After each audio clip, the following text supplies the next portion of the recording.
जुड़ सकदा है। ते साध संगत अज तीसरे पातशाह गुरु अमरदास महाराज सतगुरां दा पावन प्रकाश पुरब समुचे विश्व भर दे अंदर बड़ी शरधा भावना नाल संगतां मना रहीआं ने। सतगुरां दे प्रकाश पुरब दीआं मैं सारियां संगतां नूं लख लख वधाइयां देना। गुरु अमरदास महाराज सतगुरां दा पावन प्रकाश सन 1479 नूं पिंड बासरके विखे होया। पिता तेजभान जी तिन्हां दे गृह विखे महाराज जी दा प्रकाश होया। हुण गुरु अमरदास महाराज इन्हां दे जिहड़े पिता जी सन ਉਹ हट्टी का काम करते सन, दुकानदारी करते सन। अपनी दुकानदारी करदियां अपनी किरतकार करदियां नाल ਉਹ बड़े धार्मिक ख्यालों वाले सन ते हर साल देवी दे दर्शन करन जाया करते सन। ते पिता तेजभान जी भले उन्हां तो बाद जिस वेले बाबा अमरदास जी उन्होंने घर दीयां जिम्मेवारियां नूं सांभिया, परिवार दीयां जिम्मेवारियां नूं सांभिया, तां ओह भी पिता जी दे वांग जिथे अपनी किरत करदे हट्टी चलाउंदे ने उत्थे हर साल उन्होंने अपने नाल कई संगी साथी इकट्ठे करके लैके जाने ते देवी दे दर्शन करन वास्ते उन्होंने जाना। ते साध संगत निरंतर ये सिलसिला बादस्तूर जारी रहा। इतिहासकार कहते ने लगभग 20 वार बाबा अमरदास जी देवी दे दर्शन करन वास्ते गए। भाव 20 साल लगातार वो ये तीर्थ यात्रा करते रहे। ते साध संगत एक दिन की बड़ी घटना अचरज वापरी, जिथों एक चोट लगी हिरदे दे विच बाबा अमरदास जी दे, जिथों जिंदगी दे विच एक मोड़ आया। वो बड़ी कमाल की घटना। बाबा अमरदास जी जिस वेले ये सारियां संगतां नूं इकट्ठियां करके तीर्थां दी यात्रा करदे देवी दे दर्शन करन वास्ते गए ना, एक सन्यासी साधु रस्ते दे विच मिलिया ते बाबा अमरदास जी ने उस साधु दी बड़ी सेवा कीती। उन्होंने जल पानी छकाया, प्रशादे पानी नाल सेवा कीती। ते वो सन्यासी साधु बाबा अमरदास जी की सेवा तो प्रसन्न होके पुछदा, पुरखा बड़ी सेवा करदा, बड़ी भावना तेरी, पर मैनू तू कृपा करके ये दस भी तेरा गुरु कौन है। जदों ये सवाल किया ना भी तेरा गुरु कौन है, तो बाबा अमरदास जी ने हाथ जोड़े कहन लगे, जी मैं अजे गुरु धारण नहीं किया, अजे गुरु धारण करना है। ये गल सुन के सन्यासी साधु बड़ा गुस्से विच आ गया। कहन लगा, तू नगुरा है, अजे तक कोई तू गुरु धारण नहीं किया, ते मैं एक नगुरे बंदे दे हथों प्रशादा पानी जल पानी छकिया है, मेरा भी सारा जप तप व्यर्थ चलिया गया है, मैं एक नगुरे बंदे दा संग कर लिया है। हुण साध संगत गल जिहड़ी सी ना,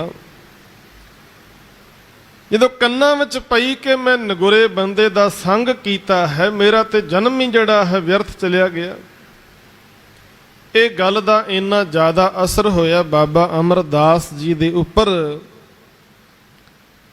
कि मना 60-62 साल दी उम्र हो गई, अजे तक तू गुरु वाला ही नहीं बनया, नगुरा ही तुरया फिरदा है।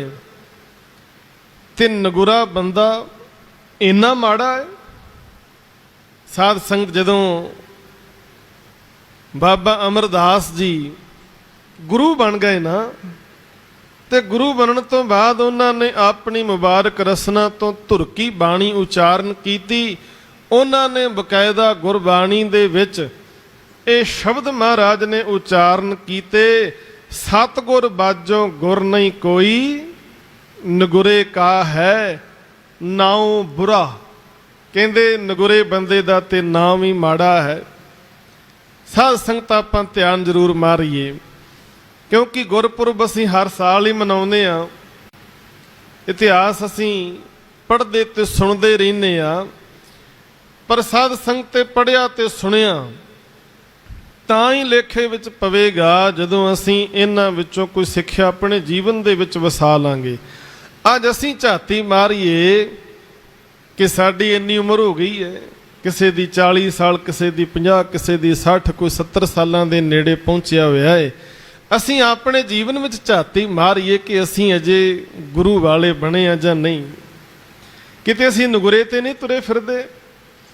ਕਹਿੰਦੇ ਇਹ ਜਦੋਂ ਗੱਲ ਸੁਣੀ ਨਾ ਕਿ ਨਗੁਰੇ ਬੰਦੇ ਦਾ ਮੈਂ ਸੰਗ ਕੀਤਾ, ਮੇਰਾ ਜਨਮ ਵਿਅਰਥ ਚਲਿਆ ਗਿਆ, ਮਨ ਦੇ ਅੰਦਰ ਬੜੀ ਸੱਟ ਵੱਜੀ, ਘਰੇ ਆ ਗਏ।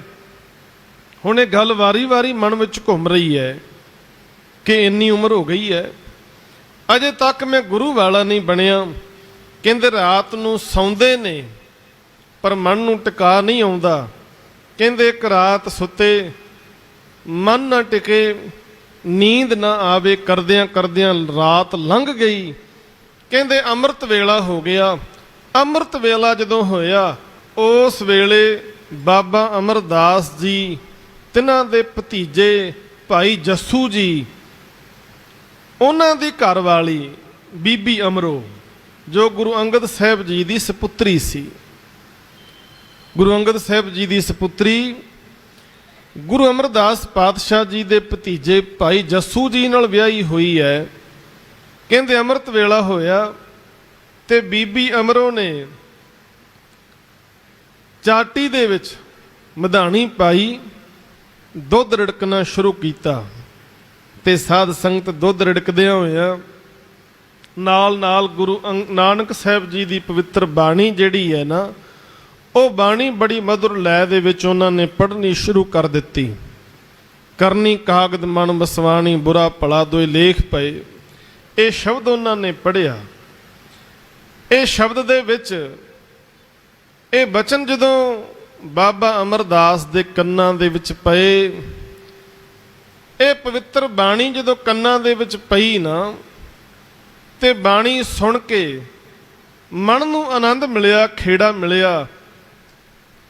ਤੇ ਬਾਬਾ ਅਮਰਦਾਸ ਜੀ ਬੀਬੀ ਅਮਰੋ ਦੇ ਕੋਲ ਪਹੁੰਚ ਗਏ। ਆਖਿਆ ਪੁੱਤਰ ਜਿਹੜੇ ਬੋਲ ਤੂੰ ਸਵੇਰੇ ਆਪਣੀ ਰਸਨਾ ਤੋਂ ਉਚਾਰਨ ਕਰ ਰਹੀ ਸੈਂ, ਉਹ ਬੋਲ ਮੈਂ ਕੰਨਾਂ ਨਾਲ ਸੁਣੇ ਨੇ। ਉਹ ਬਚਨ ਸੁਣ ਕੇ, ਬੋਲ ਸੁਣ ਕੇ ਮੈਨੂੰ ਬੜਾ ਸੁੱਖ ਮਿਲਿਆ ਹੈ ਪੁੱਤਰ। ਉਹ ਬਾਣੀ, ਉਹ ਸ਼ਬਦ ਕਿਹਨਾਂ ਦੇ ਨੇ?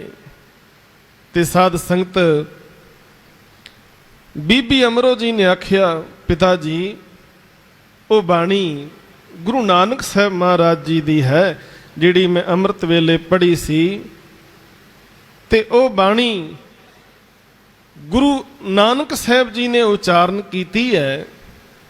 ਗੁਰੂ ਨਾਨਕ ਸਾਹਿਬ ਜੀ ਤੋਂ ਉਪਰੰਤ ਪਿਤਾ ਗੁਰੂ ਅੰਗਦ ਸਾਹਿਬ ਮਹਾਰਾਜ ਹੁਣ ਗੁਰਤਾ ਗੱਦੀ ਪਰ ਸੁਭਾਏਮਾਨ ਨੇ। ਤਾਂ ਬਾਬਾ ਅਮਰਦਾਸ ਜੀ ਨੇ ਹੱਥ ਜੋੜੇ, ਆਖਿਆ ਪੁੱਤਰੋ ਬਾਣੀ ਸੁਣ ਕੇ ਮੈਨੂੰ ਸੁੱਖ ਮਿਲਿਆ। ਮੈਨੂੰ ਇਉਂ ਲੱਗਿਆ ਜਿਵੇਂ ਮੇਰੀ ਹੀ ਗੱਲ ਸ਼ਬਦ ਵਿੱਚ ਕੀਤੀ ਜਾ ਰਹੀ ਹੈ। ਮਨ ਏਕ ਨ ਚੇਤ ਸਮੂੜ ਮਨਾ, ਹਰ ਬਿਸਰ ਤੇਰੇ ਗੁਣ ਗਲਿਆ। ਜਿਵੇਂ ਮੇਰੀ ਗੱਲ ਹੋ ਰਹੀ ਹੋਵੇ। ਉਹ ਸ਼ਬਦ ਜਦੋਂ ਮੈਂ ਸੁਣਿਆ, ਮੈਨੂੰ ਲੱਗਿਆ ਮੇਰੀ ਗੱਲ ਹੋ ਰਹੀ ਹੈ। ਕਿਰਪਾ ਕਰ ਮੈਨੂੰ ਵੀ ਗੁਰੂ ਕੀ ਸ਼ਰਨ ਵਿੱਚ ਲੈ ਕੇ ਜਾ। ਮੈਂ ਬਹੁਤ ਲੰਬਾ ਸਮਾਂ ਜ਼ਿੰਦਗੀ ਦਾ ਬਤੀਤ ਕਰ ਲਿਆ, ਪਰ ਅਜੇ ਤੱਕ ਮੈਂ ਗੁਰੂ ਨਹੀਂ ਧਾਰਨ ਕਰ ਸਕਿਆ। ਕਿਰਪਾ ਕਰ ਮੈਨੂੰ ਸਤਿਗੁਰੂ ਦੀ ਸ਼ਰਨ ਵਿੱਚ ਲੈ ਕੇ ਜਾ। ਹੁਣ ਬੀਬੀ ਅਮਰੋ ਬਾਬਾ ਅਮਰਦਾਸ ਜੀ ਨੂੰ ਗੁਰੂ ਅੰਗਦ ਸਾਹਿਬ ਜੀ ਦੀ ਸ਼ਰਨ ਵਿੱਚ ਲੈ ਕੇ ਆਈ ਖਡੂਰ ਸਾਹਿਬ। ਜਦੋਂ ਗੁਰੂ ਅੰਗਦ ਸਾਹਿਬ ਜੀ ਨੂੰ ਪਤਾ ਲੱਗਾ ਕਿ ਬੀਬੀ ਅਮਰੋ ਜੀ ਆਈ, ਨਾਲ ਬਾਬਾ ਅਮਰਦਾਸ ਜੀ ਆਏ, ਹੁਣ ਰਿਸ਼ਤਾ ਜਿਹੜਾ ਸਾਧ ਸੰਗਤ ਕੁੜਮਾਚਾਰੀ ਵਾਲਾ ਤੇ ਗੁਰੂ ਅੰਗਦ ਸਾਹਿਬ ਸਤਿਕਾਰ ਦੇਣ ਲਈ ਉੱਠ ਕੇ ਖੜੇ ਹੋ ਕੇ ਮਿਲਣ ਲੱਗੇ ਨੇ। ਪਰ ਅੱਜ ਬਾਬਾ ਅਮਰਦਾਸ ਜੀ ਗੁਰੂ ਅੰਗਦ ਸਾਹਿਬ ਦੇ ਚਰਨਾਂ ਤੇ ਝੁਕ ਗਏ। ਆਖਿਆ ਮਹਾਰਾਜ, ਅੱਜ ਮੈਂ ਕੁੜਮ ਬਣ ਕੇ ਨਹੀਂ ਆਇਆ, ਅੱਜ ਮੈਂ ਇੱਕ ਸਿੱਖ ਬਣ ਕੇ ਆਇਆ ਹਾਂ, ਸੇਵਕ ਬਣ ਕੇ ਆਇਆ ਹਾਂ। ਵੇਖੋ ਮਿਲਾਪ ਤੇ ਪਹਿਲਾਂ ਵੀ ਹੋਇਆ ਹੈ। ਜਦੋਂ ਭਾਈ ਜੱਸੂ ਦਾ ਵਿਆਹ ਕਾਰਜ ਹੋਇਆ ਹੋਵੇਗਾ, ਉਦੋਂ ਵੀ ਬਾਬਾ ਅਮਰਦਾਸ ਜੀ ਗੁਰੂ ਅੰਗਦ ਸਾਹਿਬ ਨੂੰ ਮਿਲੇ ਹੋਣਗੇ। ਪਰ ਉਦੋਂ ਇੱਕ ਸਿੱਖ ਬਣ ਕੇ ਨਹੀਂ ਗਏ ਸਨ, ਸੇਵਕ ਬਣ ਕੇ ਨਹੀਂ ਸਨ ਗਏ, ਉਦੋਂ ਬਰਾਤ ਦੇ ਰੂਪ ਦੇ ਵਿੱਚ ਗਏ ਸਨ, ਇੱਕ ਕੁੜਮਾਚਾਰੀ ਵਾਲੇ ਰਿਸ਼ਤੇ ਦੇ ਤੌਰ ਤੇ ਮਿਲੇ ਸਨ। ਪਰ ਅੱਜ ਸਿੱਖ ਬਣ ਕੇ ਸੇਵਕ ਬਣ ਕੇ ਆਏ ਨੇ। ਆਖਿਆ ਮਹਾਰਾਜ, ਅੱਜ ਮੈਂ ਕੁੜਮ ਬਣ ਕੇ ਨਹੀਂ, ਸੇਵਕ ਬਣ ਕੇ, ਸਿੱਖ ਬਣ ਕੇ ਤੁਹਾਡੇ ਚਰਨਾਂ ਵਿੱਚ ਆਇਆ, ਤੇ ਕਿਰਪਾ ਕਰੋ ਮੈਨੂੰ ਚਰਨਾਂ ਵਿੱਚ ਰੱਖ ਕੇ ਆਪਣੇ ਦਰ ਘਰ ਦੀ ਸੇਵਾ ਬਖਸ਼ੋ। ਹੁਣ ਸਾਧ ਸੰਗਤ ਧਿਆਨ ਦੇਣਾ, ਗੁਰੂ ਅੰਗਦ ਸਾਹਿਬ ਜੀ ਦੀ ਉਮਰ ਉਸ ਵੇਲੇ ਲਗਭਗ 36-37 ਸਾਲ ਦੀ ਹੈ। ਗੁਰੂ ਅੰਗਦ ਸਾਹਿਬ ਦੀ ਉਮਰ 36-37 ਸਾਲ ਦੀ ਹੈ ਤੇ ਬਾਬਾ ਅਮਰਦਾਸ ਜੀ ਦੀ ਉਮਰ 62 ਸਾਲ ਦੀ ਹੈ। ਹੁਣ ਸਾਧ ਸੰਗਤ ਇੰਨੀ ਵਡੇਰੀ ਉਮਰ ਦੇ ਵਿੱਚ ਆ ਕੇ ਗੁਰੂ ਘਰ ਦੇ ਵਿੱਚ ਉਹਨਾਂ ਨੇ ਸੇਵਾ ਆਰੰਭ ਕੀਤੀ ਤੇ ਇੰਨਾ ਪ੍ਰੇਮ ਬਣ ਗਿਆ ਗੁਰੂ ਦੇ ਨਾਲ ਕਿ ਮੁੜ ਕੇ ਵਾਪਸ ਨਹੀਂ ਗਏ। ਇਤਿਹਾਸਕਾਰ ਕਹਿੰਦੇ ਨੇ ਬਾਬਾ ਅਮਰਦਾਸ ਜੀ ਅੰਮ੍ਰਿਤ ਵੇਲੇ ਗਾਗਰ ਮੋਢੇ ਤੇ ਰੱਖ ਕੇ ਪਾਣੀ ਭਰ ਕੇ ਲਿਆਉਂਦੇ ਨੇ, ਗੁਰੂ ਅੰਗਦ ਸਾਹਿਬ ਮਹਾਰਾਜ ਦਾ ਇਸ਼ਨਾਨ ਕਰਵਾਉਂਦੇ ਨੇ। ਤੇ ਕਈ ਲੋਕਾਂ ਨੇ ਗੱਲਾਂ ਕਹੀਆਂ, ਇੱਥੋਂ ਤੱਕ ਵੀ ਵਚਨ ਕਹਿ ਦਿੱਤੇ ਲੋਕਾਂ ਨੇ ਕਿ ਵੇਖੋ ਬਾਬਾ ਅਮਰਦਾਸ ਜੀ ਵਡੇਰੀ ਉਮਰ ਹੋ ਗਈ ਹੈ, ਸ਼ਾਇਦ ਇਹਨੂੰ ਘਰ ਵਾਲੇ ਸਾਂਭਦੇ ਨਹੀਂ, ਇਹ ਕੁੜਮਾਂ ਦੇ ਬੂਹੇ ਤੇ ਆ ਕੇ ਬੈਠਾ, ਇੱਥੇ ਪਾਣੀ ਢੋਂਦਾ ਰਹਿੰਦਾ ਹੈ, ਘਰੇ ਸ਼ਾਇਦ ਇਹਨੂੰ ਢੋਈ ਨਹੀਂ ਮਿਲਦੀ। ਤੇ ਲੋਕਾਂ ਨੇ ਆਖਿਆ ਨਥਾਵਾਂ ਇਹਨੂੰ ਕਿਤੇ ਥਾਂ ਨਹੀਂ ਹੈ, ਨਥਾਵਾਂ। ਪਰ ਸਾਧ ਸੰਗਤ, ਗੁਰੂ ਕੀ ਸੇਵਾ ਜਿਸ ਨੂੰ ਮਿਲ ਜਾਏ ਉਹਦੇ ਬਹੁਤ ਵੱਡੇ ਭਾਗ ਨੇ। ਬਾਬਾ ਅਮਰਦਾਸ ਜੀ ਨੂੰ ਇਹ ਸੇਵਾ ਮਿਲੀ, ਆਪਣੇ ਆਪ ਨੂੰ ਵਡਭਾਗਾ ਜਾਣਦਿਆਂ ਸੇਵਾ ਕਰਦੇ ਰਹੇ। ਦੁਨੀਆ ਨੇ ਬਹੁਤ ਕੁਝ ਆਖਿਆ, ਬੜੀਆਂ ਗੱਲਾਂ ਬਾਤਾਂ ਕਹੀਆਂ, ਲੋਕ ਲਾਜ ਤੋਂ ਉੱਪਰ ਉੱਠ ਕੇ ਲਗਾਤਾਰ ਸੇਵਾ ਕਰਦੇ ਰਹੇ। 11-12 ਸਾਲ ਲਗਾਤਾਰ ਸੇਵਾ ਕੀਤੀ। ਇਸ ਸੇਵਾ ਤੋਂ ਪ੍ਰਸੰਨ ਹੋ ਕੇ ਗੁਰੂ ਅੰਗਦ ਸਾਹਿਬ ਮਹਾਰਾਜ ਨੇ ਕਿਰਪਾ ਕੀਤੀ, ਬਾਬਾ ਅਮਰਦਾਸ ਜੀ ਨੂੰ ਅੱਜ ਗੁਰਿਆਈ ਦੀ ਬਖਸ਼ਿਸ਼ ਕੀਤੀ ਹੈ। ਸਾਧ ਸੰਗਤ ਜਿੱਦਣ ਸੇਵਾ ਵਿੱਚ ਜੁੜੇ ਸਨ ਉਮਰ 62 ਸਾਲ ਦੇ ਕਰੀਬ ਸੀ, ਅੱਜ 74 ਸਾਲ ਦੀ ਉਮਰ ਹੋ ਗਈ ਹੈ। ਅੱਜ ਗੁਰਿਆਈ ਦੀ ਬਖਸ਼ਿਸ਼ ਹੋਈ ਤੇ ਜਦੋਂ ਗੁਰਤਾ ਗੱਦੀ ਤੇ ਗੁਰੂ ਅੰਗਦ ਸਾਹਿਬ ਮਹਾਰਾਜ ਬਿਰਾਜਮਾਨ ਹੋਏ, ਉਸ ਵੇਲੇ ਗੁਰੂ ਅੰਗਦ ਸਾਹਿਬ ਮਹਾਰਾਜ ਜੀ ਦੇ ਜਿਹੜੇ ਸਪੁੱਤਰ ਸਨ ਉਹਨਾਂ ਵੱਲੋਂ ਕੁਝ ਵਿਰੋਧ ਵੀ ਹੋਇਆ। ਗੁਰੂ ਅੰਗਦ ਸਾਹਿਬ ਦੇ ਹੁਕਮ ਦੇ ਨਾਲ ਗੁਰੂ ਅਮਰਦਾਸ ਪਾਤਸ਼ਾਹ ਜੀ ਨੇ ਗੋਇੰਦਵਾਲ ਨਗਰ ਜਿਹੜਾ ਸੀ ਉਹਨੂੰ ਵਸਾਇਆ ਸੀ ਤੇ ਖਡੂਰ ਸਾਹਿਬ ਤੋਂ ਗੁਰੂ ਅਮਰਦਾਸ ਪਾਤਸ਼ਾਹ ਜੀ ਗੋਇੰਦਵਾਲ ਸਾਹਿਬ ਨਗਰ ਦੇ ਵਿੱਚ ਆ ਗਏ। ਇੱਥੇ ਆ ਕੇ ਗੁਰਸਿੱਖੀ ਦਾ ਪ੍ਰਚਾਰ ਸ਼ੁਰੂ ਕੀਤਾ। ਜਾਤ ਪਾਤ ਦਾ ਜਿਹੜਾ ਭਰਮ ਲੋਕਾਂ ਵਿੱਚ ਬਣਿਆ ਸੀ, ਊਚ ਨੀਚ ਦਾ, ਉਹ ਸਾਰੇ ਭਰਮਾਂ ਨੂੰ ਖੰਡਣ ਵਾਸਤੇ ਸੰਗਤ ਅਤੇ ਪੰਗਤ ਕਾਇਮ ਕੀਤੀ। ਖਡੂਰ ਸਾਹਿਬ ਦੀ ਧਰਤੀ ਤੋਂ ਜਦੋਂ ਆਏ ਤੇ ਪਾਣੀ ਦੀ ਬੜੀ ਕਿੱਲਤ ਸੀ। ਇੱਕ ਖੂਹ ਸੀ, ਉੱਥੇ ਇਹ ਕਿਹਾ ਜਾਂਦਾ ਸੀ ਵੀ ਕੋਈ ਛੋਟੀ ਜਾਤੀ ਵਾਲਾ ਪਾਣੀ ਨਹੀਂ ਭਰ ਸਕਦਾ ਬੰਦਾ, ਇਹ ਖੂਹ ਕੇਵਲ ਉੱਚੀ ਜਾਤੀ ਦੇ ਲੋਕਾਂ ਦਾ ਪਾਣੀ ਵਰਤਣ ਲਈ ਬਣਿਆ ਹੈ। ਕਹਿਣ ਲੱਗੇ ਬਾਬਾ ਅਮਰਦਾਸ ਮਹਾਰਾਜ ਜਦੋਂ ਪਹਿਲਾਂ ਸੇਵਾ ਕਰਵਾਉਂਦੇ ਸਨ, ਉਸ ਵੇਲੇ ਉਹਨਾਂ ਨੇ ਸੋਚਿਆ ਕਿ ਇੱਥੇ ਜਿਹੜਾ ਜਾਤ ਪਾਤ ਦਾ ਭਰਮ ਹੈ ਉਹਨੂੰ ਦੂਰ ਕੀਤਾ ਜਾਏਗਾ। ਜਦੋਂ ਗੁਰੂ ਬਣ ਕੇ ਫਿਰ ਇਸ ਨਗਰ ਦੇ ਵਿੱਚ ਆਏ ਤੇ ਮਹਾਰਾਜ ਨੇ ਖੂਹ ਲਗਵਾਇਆ, ਜਿਸ ਨੂੰ ਪੌੜੀਆਂ ਲਗਵਾ ਕੇ ਬਾਉਲੀ ਦਾ ਨਿਰਮਾਣ ਰੂਪ ਦਿੱਤਾ ਗਿਆ। ਉਹ ਬਾਉਲੀ ਜਿਹੜੀ ਹੈ ਅੱਜ ਵੀ ਆਪਾਂ ਦਰਸ਼ਨ ਕਰਦੇ ਹਾਂ ਗੋਇੰਦਵਾਲ ਸਾਹਿਬ ਦੀ ਧਰਤੀ ਤੇ ਮਹਾਰਾਜ ਕਹਿੰਦੇ ਇੱਥੇ ਸਾਰੇ ਪਾਣੀ ਭਰੋ, ਇੱਥੋਂ ਜਲ ਛਕੋ, ਇੱਥੋਂ ਪਾਣੀ ਵਰਤੋ, ਕਿਸੇ ਨੂੰ ਕੋਈ ਮਨਾਹੀ ਨਹੀਂ ਹੈ। ਇੱਥੇ ਜਿਹੜਾ ਵੀ ਆਏਗਾ ਉਹਦੀ ਕੋਈ ਜਾਤੀ ਨਹੀਂ ਪੁੱਛੀ ਜਾਏਗੀ, ਗੋਤ ਨਹੀਂ ਪੁੱਛੀ ਜਾਏਗੀ, ਬਰਾਦਰੀ ਨਹੀਂ ਪੁੱਛੀ ਜਾਏਗੀ। ਸੰਗਤ ਅਤੇ ਪੰਗਤ ਕਾਇਮ ਕੀਤੀ। ਗੁਰਸਿੱਖੀ ਦੇ ਪ੍ਰਚਾਰ ਵਾਸਤੇ 22 ਮੰਜੀਆਂ ਸਥਾਪਿਤ ਕੀਤੀਆਂ ਤਾਂ ਕਿ ਦੂਰ ਦਰਾਡੇ ਦੇ ਇਲਾਕੇ ਵਿੱਚ ਗੁਰਸਿੱਖੀ ਦਾ ਪ੍ਰਚਾਰ ਹੋ ਸਕੇ। ਇੱਥੇ ਸਾਧ ਸੰਗਤ ਇੱਕ ਹਰੀ ਰਾਮ ਤਪਾ ਜਿਹੜਾ ਮਹਾਰਾਜ ਦਾ ਬੜਾ ਵਿਰੋਧ ਕਰਦਾ ਹੈ, ਲੋਕਾਂ ਨੂੰ ਭੜਕਾਉਂਦਾ ਰਹਿੰਦਾ ਹੈ, ਕਹਿੰਦਾ ਕੋਈ ਵੀ ਜਾ ਕੇ ਪੰਗਤ ਵਿੱਚ ਬਹਿ ਕੇ ਲੰਗਰ ਨਾ ਛਕਿਓ। ਉੱਥੇ ਛੋਟੀ ਜਾਤੀ ਦੇ ਲੋਕ ਵੀ ਬੈਠੇ ਨੇ ਤੇ ਕਹਿਣ ਲੱਗਾ ਜਿਹੜਾ ਉੱਚੀ ਜਾਤੀ ਦਾ ਬੰਦਾ ਉੱਥੇ ਬਹਿ ਕੇ ਲੰਗਰ ਛਕੇਗਾ, ਨੀਵੇਂ ਲੋਕਾਂ ਦੇ ਨਾਲ ਉਹਦਾ ਧਰਮ ਭ੍ਰਿਸ਼ਟ ਹੋਏਗਾ। ਤੇ ਗੁਰੂ ਅਮਰਦਾਸ ਮਹਾਰਾਜ ਨੇ ਇਸ ਜਾਤ ਪਾਤ ਦੇ ਊਚ ਨੀਚ ਦੇ ਭੇਦ ਨੂੰ ਖਤਮ ਕਰਨ ਵਾਸਤੇ ਮਹਾਰਾਜ ਨੇ ਆਖਿਆ ਸਾਰੇ ਗੁਰੂ ਘਰ ਲੰਗਰ ਛਕਿਆ ਕਰੋ ਆ ਕੇ। ਪਹਿਲਾਂ ਪੰਗਤ ਪਾਛੈ ਸੰਗਤ ਇਹ ਹੁਕਮ ਕੀਤਾ ਵੀ ਜੇ ਸਾਡੇ ਦਰਸ਼ਨ ਕਰਨੇ ਨੇ ਪਹਿਲਾਂ ਪੰਗਤ ਵਿੱਚ ਬਹਿ ਕੇ ਪ੍ਰਸ਼ਾਦਾ ਛਕੋ। ਤੇ ਇਹ ਰੂਲ ਜਿਹੜਾ ਸੀ ਇੰਨਾ ਸਖਤ ਸੀ। ਵਕਤ ਦਾ ਬਾਦਸ਼ਾਹ ਅਕਬਰ ਆਇਆ ਮਹਾਰਾਜ ਨੂੰ ਮਿਲਣ ਵਾਸਤੇ। ਸੱਚੇ ਪਾਤਸ਼ਾਹ ਦੇ ਸਿੱਖ ਕਹਿਣ ਲੱਗੇ ਬਾਦਸ਼ਾਹ ਨੂੰ ਪਹਿਲਾਂ ਪੰਗਤ ਵਿੱਚ ਬਹਿ ਕੇ ਪ੍ਰਸ਼ਾਦਾ ਛਕ ਤੇ ਫਿਰ ਮਹਾਰਾਜ ਨੂੰ ਜਾ ਕੇ ਮਿਲਿਓ। ਅਕਬਰ ਨੇ ਵੀ ਪੰਗਤ ਵਿੱਚ ਬਹਿ ਕੇ ਪ੍ਰਸ਼ਾਦਾ ਛਕਿਆ, ਬੜਾ ਖੁਸ਼ ਹੋਇਆ ਤੇ ਮਹਾਰਾਜ ਨੂੰ ਪੁੱਛਣ ਲੱਗਾ ਜੀ ਮੇਰੇ ਲਾਇਕ ਸੇਵਾ।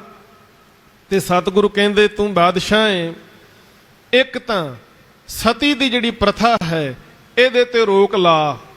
ਨੰਬਰ 2 ਜੋ ਹਿੰਦੂ ਧਰਮ ਦੇ ਧਾਰਮਿਕ ਤੀਰਥ ਨੇ ਉਹਨਾਂ ਤੇ ਜਾਣ ਵਾਲੇ ਲੋਕਾਂ ਦੇ ਉੱਪਰ ਟੈਕਸ ਲੱਗਦਾ ਸੀ, ਕਹਿੰਦੇ ਉਹ ਮਾਲੀਆ ਜੰਜੂ ਉਹ ਜਜੀਆ ਟੈਕਸ ਜਿਹੜਾ ਹੈ ਉਹ ਖਤਮ ਕਰ ਤਾਂ ਕਿ ਸਾਰੇ ਲੋਕਾਂ ਨੂੰ ਧਾਰਮਿਕ ਤੌਰ ਤੇ ਆਜ਼ਾਦੀ ਮਿਲ ਸਕੇ।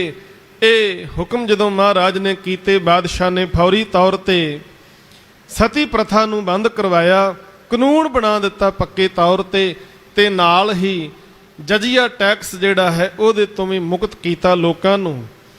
ਸਾਧ ਸੰਗਤ ਹਰੀ ਰਾਮ ਤਪਾ ਲੋਕਾਂ ਨੂੰ ਚੁੱਕਣਾ ਦਿੰਦਾ ਹੈ ਕਿ ਕੋਈ ਲੰਗਰ ਛਕਣ ਨਾ ਜਾਇਓ।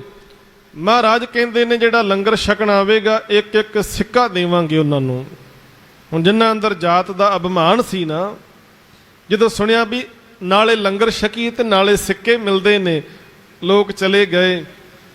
ਮਹਾਰਾਜ ਨੇ ਪੁੱਛਿਆ, ਕਹਿੰਦੇ ਜੀ ਕੁਝ ਲੋਕ ਅਜੇ ਤੱਕ ਨਹੀਂ ਆਏ। ਸੱਚੇ ਪਾਤਸ਼ਾਹ ਕਹਿੰਦੇ ਉਹਨਾਂ ਨੂੰ 2 ਸਿੱਕੇ ਦੇਵਾਂਗੇ, 5 ਸਿੱਕੇ ਦੇਵਾਂਗੇ। ਤੇ ਫਿਰ ਅਖੀਰ ਤੇ ਮਹਾਰਾਜ ਨੇ ਆਖਿਆ ਜਿਹੜਾ ਲੰਗਰ ਛਕਣ ਆਵੇਗਾ ਸੋਨੇ ਦੀ ਮੋਹਰ ਮਿਲੇਗੀ। ਜਦੋਂ ਮੋਹਰ ਦੀ ਗੱਲ ਸੁਣੀ ਸਾਰੇ ਲੋਕ ਆ ਗਏ, ਹਰੀ ਰਾਮ ਤਪਾ ਨਹੀਂ ਆਇਆ।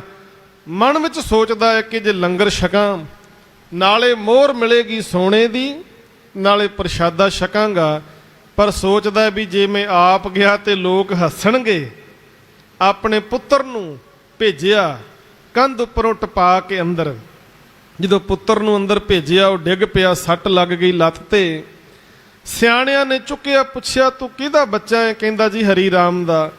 ਕਹਿੰਦੇ ਤੂੰ ਇੱਥੇ ਕਿਵੇਂ ਆਇਆ? ਕਹਿੰਦੇ ਪਿਤਾ ਜੀ ਨੇ ਕੰਧ ਉੱਪਰੋਂ ਦੀ ਮੈਨੂੰ ਅੰਦਰ ਭੇਜਿਆ, ਆਖਿਆ ਵੀ ਲੰਗਰ ਛਕ ਕੇ ਤੇ ਮੋਹਰ ਲੈ ਕੇ ਹੌਲੀ ਹੌਲੀ ਆ ਜਾਈਂ। ਲੋਕਾਂ ਨੂੰ ਪਤਾ ਲੱਗਾ ਕਿ ਤਪੇ ਦੀ ਕਰਤੂਤ ਵੇਖੋ ਕੀ ਹੈ। ਲੋਕਾਂ ਨੂੰ ਜਾਣ ਤੋਂ ਰੋਕਦਾ ਹੈ ਪਰ ਆਪ ਲਾਲਚ ਵਿੱਚ ਆ ਕੇ ਆਪਣੇ ਬੱਚੇ ਨੂੰ ਭੇਜਿਆ ਕੰਧ ਉੱਪਰੋਂ ਦੀ। ਗੁਰੂ ਗ੍ਰੰਥ ਸਾਹਿਬ ਦੇ ਵਿੱਚ ਉਹ ਸ਼ਬਦ ਮਹਾਰਾਜ ਨੇ ਦਰਜ ਕੀਤਾ, ਤਪਾ ਨਾ ਹੋਵੇ ਅੰਦਰੋਂ ਲੋਭੀ, ਨਿਤ ਮਾਇਆ ਨੂੰ ਫਿਰੇ ਜਜਮਾਲਿਆ। ਅੱਗੋਂ ਦੇ ਸੱਦਿਆਂ ਸੱਤੇ ਦੀ ਭਿਖਿਆ ਲਏ ਨਾਹੀਂ, ਪਿੱਛੋਂ ਦੇ ਪਛਤਾਏ ਕਿ ਤਪੇ ਪੁੱਤ ਆਣ ਵਿੱਚ ਬਹਾਲਿਆ। ਪੰਚ ਲੋਕ ਸਭ ਹੱਸਣ ਲੱਗੇ, ਤਪਾ ਲੋਭ ਲੈ ਰਹਿ ਗਾਲਿਆ। ਜਿੱਥੇ ਥੋੜਾ ਧਨ ਵੇਖੇ ਤਿੱਥੇ ਤਪਾ ਪਿੱਟੇ ਨਾਹੀਂ, ਤਨ ਬਹੁਤੇ ਡਿੱਠੇ ਤਪੇ ਧਰਮ ਹਾਰਿਆ। ਭਾਈ ਇਹ ਤਪਾ ਨਾ ਹੋਵੀ ਬਗਲਾ ਹੈ, ਬੈ ਸਾਧ ਜਨਾ ਵਿਚਾਰਿਆ। ਇਸ ਤਪੇ ਨੂੰ ਤਿੱਥੇ ਖੜ ਪਾਇਓ ਜਿੱਥੇ ਮਹਾ ਮਹਾ ਹਥਿਆਰਿਆ। ਇਸ ਤਪੇ ਦੇ ਮੂੰਹ ਕੋਈ ਲੱਗੋ ਨਾਹੀਂ, ਭਾਈ ਸਤਿਗੁਰ ਹੈ ਫਿਟਕਾਰਿਆ। ਤਪੇ ਦਾ ਪਾਜ ਉਗੜ ਗਿਆ ਤੇ ਸਾਰੀ ਸੰਗਤ ਭਾਵਨਾ ਨਾਲ ਗੁਰੂ ਕੇ ਚਰਨਾਂ ਵਿੱਚ ਆ ਕੇ ਸੇਵਾ ਕਰਨ ਲੱਗੀ। ਤੇ ਸਾਧ ਸੰਗਤ ਗੁਰੂ ਅਮਰਦਾਸ ਪਾਤਸ਼ਾਹ ਜੀ ਨੇ ਸੰਗਤ ਪੰਗਤ ਨੂੰ ਕਾਇਮ ਕੀਤਾ। ਗੁਰਸਿੱਖੀ ਦੇ ਪ੍ਰਚਾਰ ਵਾਸਤੇ 22 ਮੰਜੀਆਂ ਸਥਾਪਿਤ ਕੀਤੀਆਂ। ਇਹਦੇ ਨਾਲ ਮਹਾਰਾਜ ਨੇ ਆਪ ਫਿਰ ਤੀਰਥਾਂ ਦੀ ਯਾਤਰਾ ਕੀਤੀ। ਪਹਿਲਾਂ ਯਾਤਰਾ ਕਰਨ ਗਏ ਸੀ ਕਿਸੇ ਹੋਰ ਰੂਪ ਦੇ ਵਿੱਚ, ਪਰ ਅੱਜ ਮਹਾਰਾਜ ਫਿਰ ਗਏ ਨੇ। ਜਾਣ ਦਾ ਮਕਸਦ ਕੀ ਸੀ? ਮਹਾਰਾਜ ਬਾਣੀ ਵਿੱਚ ਕਹਿੰਦੇ ਨੇ, ਤੀਰਥ ਉਦਮ ਸਤਿਗੁਰ ਕੀਆ ਸਭ ਲੋਕ ਉਧਰਨ ਅਰਥਾ। ਹੁਣ ਗਏ ਨੇ ਲੋਕਾਂ ਦਾ ਉਧਾਰ ਕਰਨ ਵਾਸਤੇ, ਤੀਰਥਾਂ ਦੇ ਉੱਪਰ ਦੁਨੀਆ ਨੂੰ ਦੱਸਣ ਵਾਸਤੇ, ਗੁਰੂ ਦੀ ਮੱਤ ਦੇਣ ਵਾਸਤੇ, ਵਹਿਮਾਂ ਭਰਮਾਂ ਵਿੱਚੋਂ ਕੱਢਣ ਵਾਸਤੇ ਮਹਾਰਾਜ ਗਏ। ਤੇ ਬੜੀ ਪਿਆਰੀ ਘਟਨਾ, ਪੰਡਤ ਦੁਰਗਾ ਦਾਸ, ਜਿਸ ਨੂੰ ਪੰਡਤ ਦੁਰਗੋ ਵੀ ਕਿਹਾ ਜਾਂਦਾ ਸੀ, ਜਦੋਂ ਪਹਿਲਾਂ ਮਹਾਰਾਜ ਗੁਰੂ ਬਣਨ ਤੋਂ ਪਹਿਲਾਂ ਤੀਰਥਾਂ ਤੇ ਜਾਂਦੇ ਸਨ ਤੇ ਪੰਡਤ ਦੁਰਗੋ ਜੀ ਮਹਾਰਾਜ ਨੂੰ ਮਿਲੇ। ਮਹਾਰਾਜ ਦੇ ਪੈਰ ਵਿੱਚ ਪਦਮ ਵੇਖਿਆ, ਪਦਮ ਦਾ ਨਿਸ਼ਾਨ ਵੇਖ ਕੇ ਕਹਿਣ ਲੱਗੇ, ਤੁਸੀਂ ਬਹੁਤ ਵੱਡੇ ਕੋਈ ਚੱਕਰਵਰਤੀ ਸਮਰਾਟ ਬਣੋਗੇ ਜਾਂ ਬਹੁਤ ਵੱਡੇ ਕੋਈ ਅਧਿਆਤਮਿਕ ਪੁਰਸ਼ ਬਣੋਗੇ। ਇਹ ਗੱਲਾਂ ਮਹਾਰਾਜ ਨੂੰ ਕਿਤੇ ਕਹੀਆਂ। ਅੱਜ ਸਮਾਂ ਆਇਆ ਜਦੋਂ ਗੁਰੂ ਅਮਰਦਾਸ ਪਾਤਸ਼ਾਹ ਗੁਰੂ ਬਣੇ। ਪੰਡਤ ਦੁਰਗਾ ਦਾਸ ਮਹਾਰਾਜ ਦੇ ਚਰਨਾਂ ਵਿੱਚ ਆਇਆ। ਉਹਨੇ ਪਛਾਣ ਲਿਆ ਮਹਾਰਾਜ ਨੂੰ, ਆ ਕੇ ਕਹਿੰਦਾ, ਸਤਿਗੁਰੂ ਮੈਂ ਬਹੁਤ ਸਮਾਂ ਪਹਿਲਾਂ ਤੁਹਾਨੂੰ ਮਿਲਿਆ ਸੀ, ਆਪਣੇ ਕੁਝ ਬਚਨ ਵਿਲਾਸ ਹੋਏ ਸਨ। ਮਹਾਰਾਜ ਕਹਿੰਦੇ, ਹਾਂ ਮੈਨੂੰ ਯਾਦ ਹੈ। ਕਹਿੰਦੇ, ਹੁਣ ਮੈਂ ਤੁਹਾਡੀ ਸ਼ਰਨ ਵਿੱਚ ਆਇਆ, ਮੇਰੇ ਤੇ ਕਿਰਪਾ ਕਰੋ। ਤੇ ਮਹਾਰਾਜ ਕਹਿੰਦੇ, ਮੰਗੋ ਕੀ ਚਾਹੀਦਾ ਤੁਹਾਨੂੰ। ਤੇ ਬੜੀ ਪਿਆਰੀ ਘਟਨਾ ਦਾ ਜ਼ਿਕਰ ਕੀਤਾ ਹੈ ਇਤਿਹਾਸਕ ਗ੍ਰੰਥਾਂ ਦੇ ਵਿੱਚ। ਪੰਡਤ ਦੁਰਗਾ ਦਾਸ ਜੀ ਕਹਿਣ ਲੱਗੇ, ਮਹਾਰਾਜ ਮੈਂ ਕੀ ਮੰਗਾ? ਜੇ ਮੈਂ ਨਾਮ ਮੰਗ ਲਵਾਂ, ਧਨ ਨਾ ਮੰਗਿਆ ਤੇ ਧਨ ਤੋਂ ਬਿਨਾਂ ਜੱਗ ਦੇ ਵਿੱਚ ਸ਼ੋਭਾ ਨਹੀਂ। ਜੇ ਧਨ ਮੰਗ ਲਿਆ, ਨਾਮ ਨਾ ਮੰਗਿਆ ਤੇ ਨਾਮ ਤੋਂ ਬਿਨਾਂ ਪ੍ਰਮਾਤਮਾ ਦੇ ਘਰ ਮਾਣ ਨਹੀਂ ਮਿਲੇਗਾ। ਇਸ ਵਾਸਤੇ ਤੁਸੀਂ ਮੇਰੇ ਤੇ ਕਿਰਪਾ ਕਰੋ, ਇਹ ਦੋਵੇਂ ਦਾਤਾਂ ਮੇਰੀ ਝੋਲੀ ਵਿੱਚ ਪਾ ਦਿਓ। ਬੜੇ ਪਿਆਰੇ ਬਚਨ ਨੇ ਜਿਹੜੇ ਪੰਡਤ ਦੁਰਗਾ ਦਾਸ ਨੇ ਆਖਿਆ, ਨਾਮ ਦੇ ਧਨ ਦੇ ਨਾ ਜਨ ਕੋ, ਧਨ ਵਿਹੀਨ ਜਨ ਜਗ ਨਾ ਸੁਹਾਏ। ਜੇ ਧਨ ਦੇ ਨਾਮ ਨਾ ਦੇਵੇਂ, ਨਾਮ ਬਿਨਾ ਜਨ ਜਗਪੁਰ ਜਾਏ। ਤੁਮ ਪੈ ਕਹੀ ਨਹੀਂ ਬਣ ਆਵੇ, ਜਿਉ ਭਾਵੇ ਤਿਉ ਕਵੇ ਰਜ਼ਾਏ। ਗੁਰੂ ਅਮਰਦਾਸ ਤੇਜੋ ਕੇ ਨੰਦਨ ਦੋਨੋਂ ਨਿਰਮਲ ਪੰਥ ਚਲਾਏ। ਕਹਿੰਦੇ, ਮਹਾਰਾਜ ਤੁਸੀਂ ਅੰਤਰਜਾਮੀ ਹੋ, ਤੁਹਾਡੇ ਅੱਗੇ ਕੀ ਆਖੀਏ, ਤੁਸੀਂ ਕਿਰਪਾ ਕਰੋ। ਜਿਉਂ ਭਾਵੇ ਤਿਉ ਬਣਤ ਬਣਾਵੇ, ਜਿਵੇਂ ਤੈਨੂੰ ਭਾਉਂਦਾ ਮਹਾਰਾਜ ਉਵੇਂ ਰੱਖ। ਤੇ ਗੁਰੂ ਅਮਰਦਾਸ ਪਾਤਸ਼ਾਹ ਜੀ ਨੇ ਰਹਿਮਤਾਂ ਕੀਤੀਆਂ। ਜਿੱਥੇ ਦੁਨਿਆਵੀ ਧਨ ਦੀਆਂ ਬਖਸ਼ਾਂ ਕੀਤੀਆਂ, ਉੱਥੇ ਨਾਮ ਧਨ ਦੇ ਕੇ ਇਹਦੇ ਜੀਵਨ ਨੂੰ ਸਵਾਰਿਆ। ਤੇ ਸਾਧ ਸੰਗਤ ਜਦੋਂ ਭੱਟਾਂ ਦੀ ਬਾਣੀ ਪੜ੍ਹੀਏ, ਭੱਟ ਸਾਹਿਬਾਨ ਗੁਰੂ ਅਮਰਦਾਸ ਪਾਤਸ਼ਾਹ ਦੀ ਮਹਿਮਾ ਕਰਦਿਆਂ ਹੋਇਆਂ ਕਹਿੰਦੇ ਨੇ, ਹੇ ਭਾਈ ਸਿੱਖੋ, ਜੇ ਤੁਸੀਂ ਚਾਹੁੰਦੇ ਹੋ ਤੁਹਾਡਾ ਜੀਵਨ ਸਫਲ ਹੋਵੇ ਤਾਂ ਕੀ ਕਰੋ? ਕਹਿੰਦੇ, ਚਰਨਾਂ ਨਾਲ ਚੱਲ ਕੇ ਗੁਰੂ ਅਮਰਦਾਸ ਪਾਤਸ਼ਾਹ ਦੇ ਦਰਸ਼ਨ ਕਰੋ, ਆ ਕੇ ਹੱਥਾਂ ਨਾਲ ਸੇਵਾ ਕਰੋ, ਕੰਨਾਂ ਨਾਲ ਮਹਾਰਾਜ ਦੀ ਬਾਣੀ ਸੁਣੋ, ਆ ਕੇ ਸੀਸ ਝੁਕਾਓ ਗੁਰੂ ਅਮਰਦਾਸ ਮਹਾਰਾਜ ਦੇ ਅੱਗੇ, ਤੁਹਾਡਾ ਜੀਵਨ ਸਫਲ ਹੋਏਗਾ। ਬੜੇ ਪਿਆਰੇ ਬਚਨ ਨੇ ਭੱਟਾਂ ਨੇ ਉਚਾਰਨ ਕੀਤੇ। ਚਰਨ ਤਾਂ ਪਰ ਸਕਯਥ, ਚਰਨ ਗੁਰ ਅਮਰ ਪਵਲ ਰਹਿ। ਹੱਥ ਤਾਂ ਪਰ ਸਕਯਥ, ਹੱਥ ਲੱਗੇ ਗੁਰ ਅਮਰ ਪੈ। ਜੀ ਤਾਂ ਪਰ ਸਕਯਥ, ਜੀ ਗੁਰ ਅਮਰ ਭਣੀਜੈ। ਸ਼ਰਵਣ ਤਾਂ ਪਰ ਸਕਯਥ, ਸ਼ਰਵਣ ਗੁਰ ਅਮਰ ਸੁਣੀਜੈ। ਤੇ ਕਹਿੰਦੇ, ਨੈਣ ਤਾਂ ਪਰ ਸਕਯਥ, ਨੈਣ ਗੁਰ ਅਮਰ ਪਖੀਜੈ। ਕਹਿੰਦੇ, ਸਕਯਥ ਸੋ ਹੀਓ ਜਿਤ ਹੀ ਬਸੈ ਗੁਰ ਅਮਰਦਾਸ ਨਿਤ ਜਗਤ ਪਿਤ। ਕਹਿੰਦੇ, ਜਿਸ ਹਿਰਦੇ ਦੇ ਵਿੱਚ ਗੁਰੂ ਅਮਰਦਾਸ ਵਸ ਗਿਆ, ਹਿਰਦਾ ਵੀ ਪਵਿੱਤਰ ਹੈ। ਸਕਯਥ ਸੋ ਸਿਰ ਜਾਲਪ ਭਣੇ, ਜੋ ਸਿਰ ਨਿਵੇਂ ਗੁਰ ਅਮਰ ਨਿਤ। ਕਹਿੰਦੇ, ਜਿਹੜਾ ਸੀਸ ਗੁਰੂ ਅਮਰਦਾਸ ਪਾਤਸ਼ਾਹ ਦੇ ਚਰਨਾਂ ਵਿੱਚ ਝੁਕ ਜਾਂਦਾ, ਉਹ ਸਿਰ ਵੀ ਸਫਲਾ। ਗੱਜ ਕੇ ਆਖੋ ਸਤਨਾਮ। ਉਹ ਸਿਰ ਵੀ ਸਫਲਾ ਹੈ। ਗੁਰੂ ਅਮਰਦਾਸ ਪਰਸੀਏ ਪਹੁਮ ਪਾਤਕ ਬਨਾਸੈ। ਗੁਰੂ ਅਮਰਦਾਸ ਪਰਸੀਏ ਸਿੱਧ ਸਾਧਕ ਅਸਾਸੈ। ਗੁਰੂ ਅਮਰਦਾਸ ਪਰਸੀਏ ਧਿਆਨ ਲਈਏ ਪਉ ਮੁਕੈ। ਗੁਰੂ ਅਮਰਦਾਸ ਪਰਸੀਏ ਅਪਾਉ ਲੱਭੇ ਗਉ ਚੁੱਕੈ। एक बिन दुगुण जो तौरै जा समंतर मानवै लहै जालपा पदार्थ इतड़े गुर अमरदास डिठे मिले। कहते गुरु अमरदास दे दर्शन कीतियां इस धरती दे पापां दा नाश हो जांदा है। गुरु अमरदास पातशाह दे दर्शन कीतियां ਉਹ ਉੱਚੀ ਪਦਵੀ ਪ੍ਰਾਪਤ ਹੁੰਦੀ ਜਿਹਨੂੰ ਸਿੱਧ ਸਾਧਕ ਪ੍ਰਾਪਤ ਕਰਨਾ ਲੋਚਦੇ ਨੇ। ਗੁਰੂ ਅਮਰਦਾਸ ਪਾਤਸ਼ਾਹ ਦੇ ਦਰਸ਼ਨ ਕੀਤਿਆਂ ਉਹ ਨਿਰੰਕਾਰ ਪਰਮੇਸ਼ਰ ਮਿਲ ਪੈਂਦਾ ਹੈ। ਕਹਿੰਦੇ ਕਿੰਨੀਆਂ ਕੁ ਗੱਲਾਂ ਕਹੀਏ, ਸਾਰੀਆਂ ਦਾਤਾਂ ਗੁਰੂ ਅਮਰਦਾਸ ਪਾਤਸ਼ਾਹ ਦੇ ਚਰਨਾਂ ਵਿੱਚੋਂ ਮਿਲਦੀਆਂ ਨੇ। ਆਓ ਆਪਾਂ ਵੀ ਮਹਾਰਾਜ ਦੀ ਸਿਫਤ ਕਰੀਏ, ਇਸ ਰਸਨਾ ਨੂੰ ਪਵਿੱਤਰ ਕਰਦੇ ਹਾਂ। ਸਾਰੇ ਜਪੋ तेरी उपमा तो है बन आवे, तेरी उपमा तो है बन आवे, उपमा तो है बन।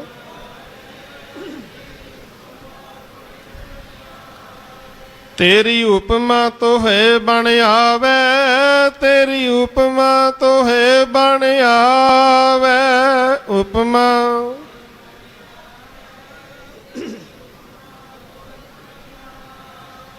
भले अमरदास गुण तेरे, भले अमरदास गुण तेरे, अमरदास।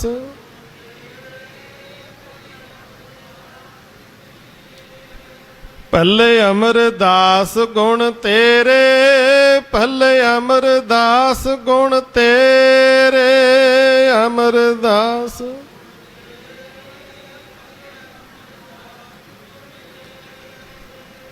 पट साहबान कहते ने कन हर बूंद बसो रोमावल कुसम बसंत गनंत न आवे, रव सस किरण उदर सागर को गंग तरंग अंत को पावे, रुद्र ध्यान ज्ञान सतगुर को कब जन पल उन्हें जो गावे, भले अमरदास गुण तेरे, तेरी उपमा तोहे बन आवे। तन तन गुरु अमरदास महाराज ਅੱਜ ਦੇ ਦਿਹਾੜੇ ਸਤਿਗੁਰਾਂ ਦਾ ਪ੍ਰਕਾਸ਼ ਹੋਇਆ, ਜਿਨ੍ਹਾਂ ਨੇ ਬਹੁਤ ਕਿਰਪਾ ਕੀਤੀ। 17 ਰਾਗਾਂ ਦੇ ਵਿੱਚ ਬਾਣੀ ਉਚਾਰਨ ਕੀਤੀ। ਆਨੰਦ ਸਾਹਿਬ ਦੀ ਬਾਣੀ ਹਰ ਖੁਸ਼ੀ ਦੇ ਗਮੀ ਦੇ ਦੁੱਖ ਸੁੱਖ ਦੇ ਮੌਕੇ ਤੇ ਹਰ ਥਾਂ ਤੇ ਜਦੋਂ ਪੜ੍ਹੀ ਜਾਂਦੀ ਹੈ, ਆਨੰਦ ਸਾਹਿਬ ਦੀ ਬਾਣੀ ਪੜ੍ਹੀਏ, ਆਨੰਦ ਆਉਂਦਾ ਹੈ, ਜ਼ਿੰਦਗੀ ਜਿਉਣ ਦਾ ਮਕਸਦ ਮਿਲ ਜਾਂਦਾ ਸਾਧ ਸੰਗਤ ਗੁਰੂ ਦੀ ਬਾਣੀ ਦੇ ਵਿੱਚੋਂ। ਇਸ ਕਰਕੇ ਮਹਾਰਾਜ ਆਵਾਜ਼ ਮਾਰਦੇ ਨੇ, ਆਵੋ ਸਿੱਖ ਸਤਿਗੁਰੂ ਕੇ ਪਿਆਰਿਓ, गावो सच्ची बाणी, बाणी तां गावो गुरु केरी, बाणियां सिर बाणी, जिन को नदर कर्म होवे हृदय तिना समाणी, पीवो अमृत सदा रहो हर रंग जपियो सारंग पाणी, कहे नानक सदा गावो ये सच्ची बाणी। गुरु अमरदास महाराज जी का प्रकाश पुरब आपां मना रहे हैं। ये गल ध्यान विच रखण वाली है। उम्र भावें वडेरी हो जाए, कदे आस नहीं छड्डनी चाहिए, गुरु चरणों में जुड़े रहना चाहिए है। गुरु की कृपा वरतन लग्या देर नहीं लगती। तो सच्चे पातशाह जी अज दे शब्द विच भी कहते ने, मन रे छाडो भरम प्रगट होए नाचो, या माया के डांडे। कहते हे मना भरम भुलेखे छड्ड, डगमगाउणा छड्ड के बाबा अमरदास जी तरह एक गुरु की शरण पै के सेवा विच लग जा। दुनिया दियां होर सारियां चीज़ां ਉਹ ਮਾਇਆ ਦੇ ਧੋਖੇ ਹਨ, ਜਿਹੜੇ ਪਦਾਰਥਾਂ ਦੇ ਜਿਹੜੇ ਸਵਾਦਾਂ ਦੇ ਚਸਕਿਆਂ ਵਿੱਚ ਭੱਜਿਆ ਫਿਰਦਾ ਧੋਖਾ ਮਿਲੇਗਾ। ਪਰ ਗੁਰੂ ਦੀ ਸ਼ਰਨ ਵਿੱਚ ਆ ਕੇ ਸੇਵਾ ਕਰੇਗਾ, ਇੱਕ ਦਿਨ ਜੀਵਨ ਬਦਲ ਜਾਏਗਾ। ਆਬ ਤੋ ਜਰੇ ਮਰੇ ਸਿੱਧ ਪਾਈਏ, ਲੀਨੋ ਹਾਥ ਸੰਧੌਰਾ। ਕਹਿੰਦੇ ਜਿਸ ਤਰ੍ਹਾਂ ਸੰਧੂਰਿਆ ਨਾਰੀਅਲ ਫੜ ਕੇ ਸਤੀ ਜਿਹੜੀ ਹੈ ਉੱਚਾ ਮਰਾਤਬਾ ਹਾਸਲ ਕਰਦੀ ਹੈ। ਇੱਥੇ ਮੈਂ ਪਹਿਲਾਂ ਬੇਨਤੀ ਕੀਤੀ, ਮਹਾਰਾਜ ਸਤੀ ਪ੍ਰਥਾ ਦੇ ਵਿਰੁੱਧ ਵਿੱਚ ਸਨ ਉਹਨਾਂ ਨੇ ਕਾਨੂੰਨ ਬਣਾਇਆ, ਪਰ ਬਾਬਾ ਕਬੀਰ ਸਾਹਿਬ ਦਾ ਜਿਹੜਾ ਸ਼ਬਦ ਹੈ ਜੋ ਪ੍ਰਚਲਿਤ ਵਿਚਾਰ ਸੀ ਉਹਨੂੰ ਲੈ ਕੇ ਇੱਕ ਮਿਸਾਲ ਦਿੱਤੀ ਬਾਬਾ ਜੀ ਨੇ। ਕਹਿਣ ਲੱਗੇ ਸੂਰ ਕੇ ਸਨਮੁਖ ਰਣ ਤੇ ਡਰ ਪੈ ਸਤੀ ਕੇ ਸਾਚੈ ਭਾਂਡੇ। ਕਹਿੰਦੇ ਜਿਹੜਾ ਸੂਰਮਾ ਉਹ ਨਹੀਂ ਕਿਹਾ ਜਾ ਸਕਦਾ ਜਿਹੜਾ ਰਣ ਮੈਦਾਨ ਨੂੰ ਵੇਖ ਕੇ ਡਰ ਕੇ ਭੱਜ ਜਾਏ। ਸੂਰਮਾ ਤੇ ਉਹਨੂੰ ਕਹਿੰਦੇ ਜਿਹੜਾ ਰਣ ਮੈਦਾਨ ਵਿੱਚ ਆ ਕੇ ਦੋ ਦੋ ਹੱਥ ਕਰੇ। ਸਤੀ ਦਾ ਮਰਾਤਬਾ ਉਹ ਮਾਣ ਉਹੀ ਹਾਸਲ ਕਰ ਸਕਦੀ ਹੈ ਜਿਹੜੇ ਸੰਧੂਰੀਆ ਨਾਰੀਅਲ ਹੱਥ ਵਿੱਚ ਫੜ ਕੇ ਪਤੀ ਦੀ ਚਿਖਾ ਦੇ ਨਾਲ ਅਗਨ ਭੇਟ ਹੋ ਜਾਏ। ਕਹਿੰਦੀ ਜਿਹੜੀ ਇਹ ਆਖੇ ਜੀ ਤੁਸੀਂ ਪਤੀ ਨੂੰ ਲੈ ਕੇ ਚਲੋ, ਉਹਦਾ ਸੰਸਕਾਰ ਕਰੋ ਤੇ ਮੈਂ ਘਰ ਦੇ ਭਾਂਡੇ ਭੁੰਡੇ ਇਕੱਠੇ ਕਰਕੇ ਕੰਮ ਨਿਬੇੜ ਕੇ ਬਾਅਦ ਵਿੱਚ ਆਵਾਂਗੀ, ਕਹਿੰਦੇ ਉਹ ਸਤੀ ਨਹੀਂ ਹੋ ਸਕਦੀ। ਉਹ ਕਹਿੰਦੇ ਨੇ